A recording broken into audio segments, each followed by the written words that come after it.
در گرگومیش سپیددم یکی از روزهای گرم تابستانی آسمان بیپایان ایران آرام و بی صدا به نظر می رسید، اما در پس این آرامش ظاهری هزاران چشم الکترونیکی از فراز کوهها، دشتها و پایگاه‌های نظامی کشور در حال رصد پنهانترین تهدیدها بودند.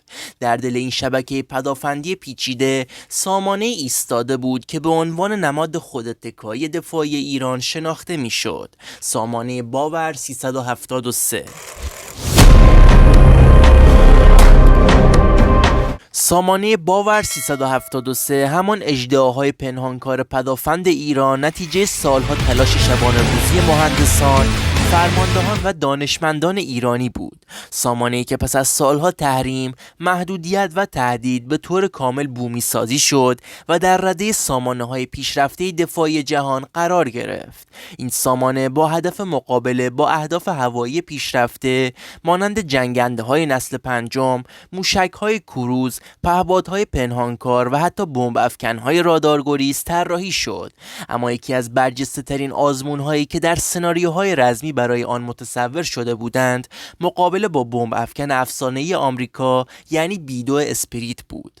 B-2 همان بمب افکن رادارگریزی که با طراحی خفاش مانند خود در سالهای پایانی جنگ سرد پا به عرصه گذاشت تا مدتها کابوسی برای سیستم‌های پدافندی جهان بود.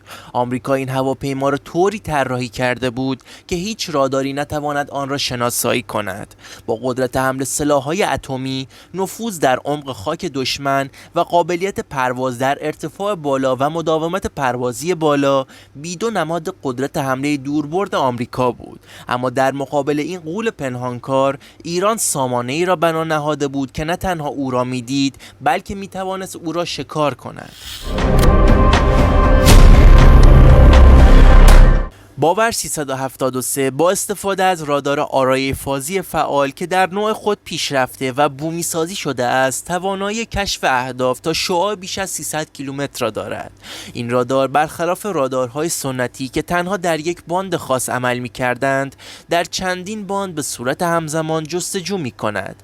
یعنی حتی اگر یک هواپیمای رادارگریز مانند B-2 در باند X مخفی شود، باور 373 می‌تواند او را در باندهای دیگر شناسایی کند. این یکی از کلیدهای مقابله با جنگنده‌های رادارگریز است، دیدن در مکان‌هایی که آنها در آن نامرئی نیستند. Attack strategy involves a coordinated effort with multiple aircraft from KC-1. سناریوی مقابله واقعی از جایی شروع می شود که اطلاعات ماهواره‌ای و داده‌های جمع‌آوری شده توسط شبکه‌های اطلاعاتی ایران نشان می‌دهد که یک فروند B-2 در حال پرواز از یکی از پایگاه‌های نظامی آمریکا در منطقه است. مأموریت این هواپیما مشخص نیست، اما مسیر پروازی آن به گونه‌ای تنظیم شده که به حریم هوایی ایران نزدیک می شود. سامانه‌های راداری مرزی با شناسایی الگوی اختلال خاص در امواج مشکوک به ورود یک هدف پنهانکار می شوند. داده‌ها به مرکز فرماندهی مشترک پدافند هوایی منتقل می شود و فرمان آماده باش صادر می گردد. در پایگاه پدافندی در جنوب غرب ایران، سامانه باور 373 فعال می شود. رادارهای نجم و معراج که بخشی از زیرساخت‌های حسگر این سامانه اند، شروع به اسکن دقیق می کنند. پس از چند دقیقه تحلیل داده، الگوریتم‌های هوش مصنوعی متصل به سامانه موفق می شوند امضای ضعیف راداری B-2 را شناسایی کنند.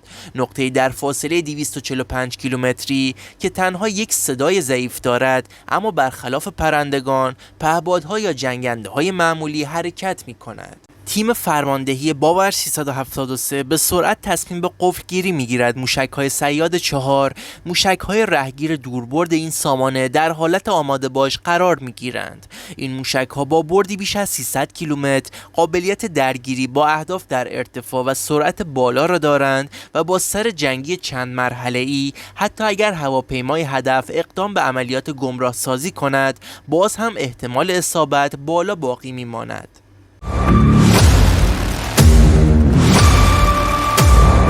لحظه حیاتی فرا میرسد. بیدو وارد شعاع 220 کیلومتری شده و رادار باور موفق به قفل کامل می شود.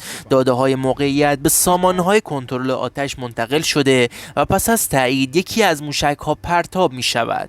سرعت موشک صیاد 4 در حدود 5 ماخ است، یعنی می تواند در عرض چند دقیقه به هدف برسد. اما این پایان ماجرا نیست. بیدو پس از شناسایی تهدید اقدام به مانورهای گمراه کننده می کند و حتی سعی دارد از پوشش کوهستانی استفاده کند، اما سامانه باور با کمک پردازنده های قدرتمند مسیر پیش بینی شده هدف را مجددا محاسبه کرده و موشک دوم را نیز شلیک می کند.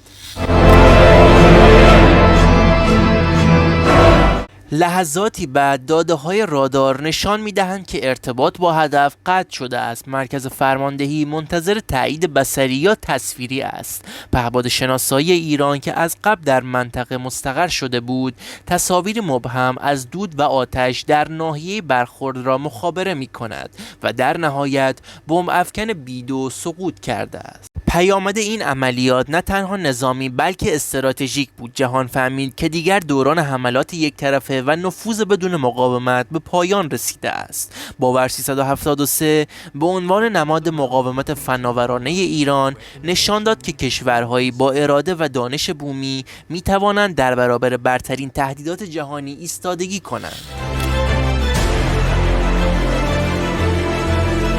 اما ویژگی های باور 373 به همینجا ختم نمی شود. این سامانه به صورت شبکه‌ای با دیگر سامانه های پدافندی ایران هماهنگ می شود. یعنی اگر در نقطه یک سامانه باور هدف را رصد کند، داده ها در اختیار سامانه های دیگر در سراسر کشور قرار می گیرد. این ساختار لایه‌ای باعث شده که حتی اگر دشمن بتواند از یک سامانه عبور کند، در لایه های بعدی با تهدیدات بزرگتری روبرو می شود. علاوه بر این، باور 373 از نرم افزارهای تحلیلگر استفاده می کند که قابلیت پیشبینی مسیرهای مهاجم و پیشنهاد مسیر مقابله بهینه را دارد. چیزی شبیه مغز دیجیتالی در قلب یک سامانه دفاعی است. Reliability and readiness. نکته قابل توجه دیگر آن است که ایران در طراحی این سامانه نه تنها الگو برداری کرده بلکه نوآوری نیز داشته است. مهندسان ایرانی با تحلیل سامانه‌هایی چون S300، پاتریوت و HQ9 چین مدلی را ایجاد کردند که از بهترین ویژگی‌ها برخوردار است، مانند موشک‌های پرسرعت، رادار چند باندی، توان مقابله با تهدیدات متنوع و اتوماسیون پیشرفته از جمله شاخص‌های برجسته آن است. امروزه وقتی دشمن به حریم هوایی ایران فکر می‌کند، دیگر نمی‌تواند با اطمینان از نادیده ماندن سخن بگوید. سامانه باور 373 ثابت کرده است که حتی پنهانکارترین شکارچی‌ها نیز در دام تکنولوژی بومی گرفتار می‌شوند. شاید سالها پیش چنین رویایی دور به نظر می‌رسید، اما حالا یک واقعیت است. ما باور کردیم و با باور ساختیم.